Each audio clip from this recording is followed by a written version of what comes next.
উপস্থিত আছেন অত্র মাদ্রাসার ম্যানেজিং কমিটির সদস্যবৃন্দ, অত্র মাদ্রাসার শিক্ষক শিক্ষিকা বৃন্দ, এলাকার স্থানীয়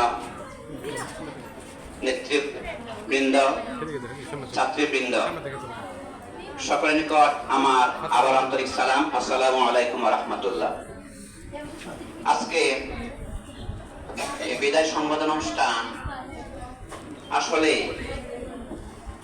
আমি কি বলবো,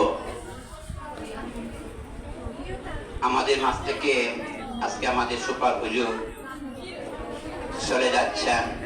তো এটা কবির ভাষায় বিদায় দিতে মন চায় না, নিতেও মন চায় না, কিন্তু বিদায় নিতে হয়। সেটা হচ্ছে হুজুরের কর্ম জীবন পত্র প্রতিষ্ঠানে প্রায় 38 বছর, শেষ প্রান্তে হুজুর আল্লাহ রহমতে সুস্থ অবস্থায়, যদিও তিনি অসুস্থ ছিলেন কিছুদিন, তো আল্লাহর খাস রহমত ওনার প্রতি 38 বছর ওনা কর্মজীবন পরিচালনা করেছেন।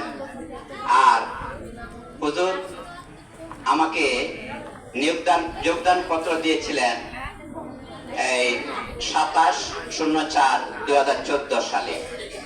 আর অদ্যাবধি এখন তো 1 জুন, তো আমার এই প্রতিষ্ঠান ইবি প্রধান হিসাবে আল্লাহ রহমত আপনাদের দোয়ায় 1 বছর 1 মাস 4 দিন চলতেছে। এইটা 10 বছর 1 মাস 4 দিন চলতেছে। তো আমি এটা সামনে প্রশংসা করা ঠিক নয়। হুজুর যদি আল্লাহ যদি রহমত না থাকতো, মাদ্রাসার কমিটি বৃন্দ এবং হুজুর যদি নিয়োগপত্র আমাকে না দিতেন, তাহলে আসলে সত্যি কথা মসজিদে ইমামতি শুধু করতে হতো।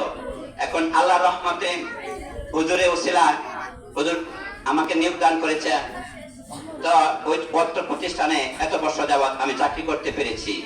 এই কথাটা আমি এখন হুজুরকে আমার আসলে মন থেকে বিদায় আমি দিতে পারছি না। এরপরে সাময়িকভাবে হুজুর চলে যাচ্ছেন, তো এই কথাটা সব সময় মনে থাকবে। হুজুরের অবদান বলে শেষ করা যাবে না। এই তো আপনার হুজুর দেখলাম যে প্রতিষ্ঠানে একদিন বলতেছে, আমিনুর সাহেব একটু সময় দিতে হবে, ওই যে আপনার হিসাব নিকাশে হুজুর অত্যন্ত সততার সাথে নিষ্ঠার সাথে দায়িত্ব পালন করেছে। এরপরে বদরু ভাই তো আমাদের আছে, অফিস সহকারে আছেন, ওনা এই লেখালেখির কাজ করেছেন। মাঝে মাঝে ওনাও তো অসুস্থ ছিলেন, যে সময় এরকম থাকতো আমিনুর সাহেব একটু সময় দিতে হবে। আমি একদিন দিয়েছিলাম, আমি দেখলাম সততা কি জিনিস। 20 টাকার বাউচার ওনা লিখে গেছে, আর সব বাউচার একবারে কমপ্লিট। যদি অডিটর আপনার এসে গেছে